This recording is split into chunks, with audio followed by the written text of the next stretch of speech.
Welcome to this edition of Christian World News, everyone. I'm Wendy Griffith. Thanks for joining us. Well, imagine seeing your husband, brother, or father brutally killed by religious fanatics. That's what happened to many families when ISIS executed 21 Egyptian Christians in February.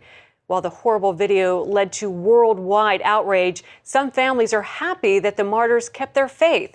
And as Gary Lane found out, they're ready to forgive. I was very proud that my husband stood firm in his faith and that he didn't deny Jesus. That surprising reaction is happening 150 miles south of Cairo, in the village of El Aour. Residents there honor the sacrifice of 21 Egyptians brutally murdered last February by ISIS. Their pictures are prominently displayed in the sanctuary of Virgin Mary Church. 13 attended this church. The martyrs left behind family members, like 23-year-old Mariam Farhat. She became a widow when the militants beheaded her husband Malik Ibrahim in Libya. She first learned of his murder when she saw this now infamous video on local television. We were very sad for the first 2 days, but we hadn't seen the video. When we saw them in the video calling to Jesus, we were very comforted. And that's why Miriam and other families say they are now joyful, not sad. Babawi Alham's brother Samuel was among those killed.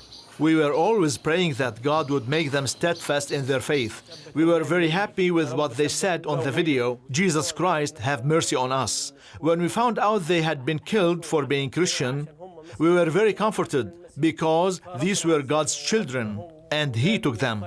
Although Samuel's wife and children now live without a husband and father, his family told CBN News their faith is stronger.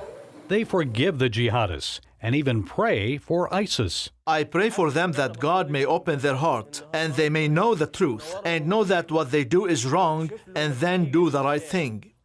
Jesus told us to forgive every sin, and we forgive them, and we hope that they can come to know Jesus. Christians here in Egypt are encouraged to know they're not alone. Back in the United States, there's a growing movement among Christians there to demonstrate unity and solidarity with those who are suffering for Christ in the Middle East.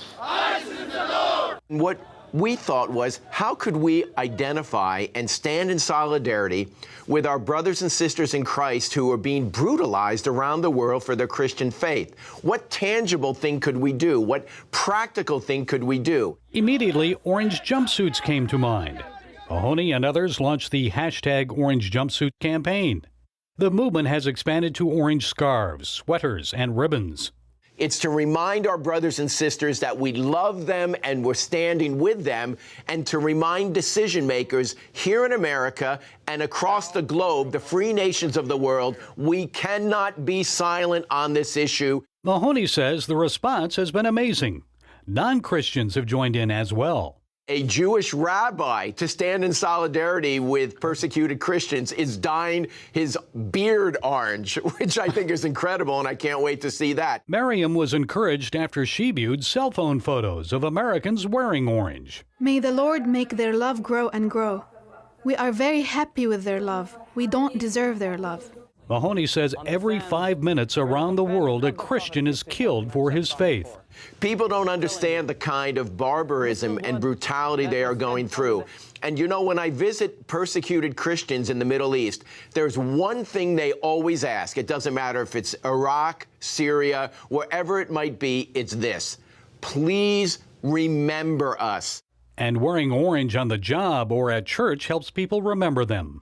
I think people need to understand that if we do not act quickly, the public expression of Christianity may be extinguished in the Middle East. As Elie Wiesel, Holocaust survivor and Nobel Peace Prize winner, says, we must always take sides. Silence only helps the oppressor, never the oppressed.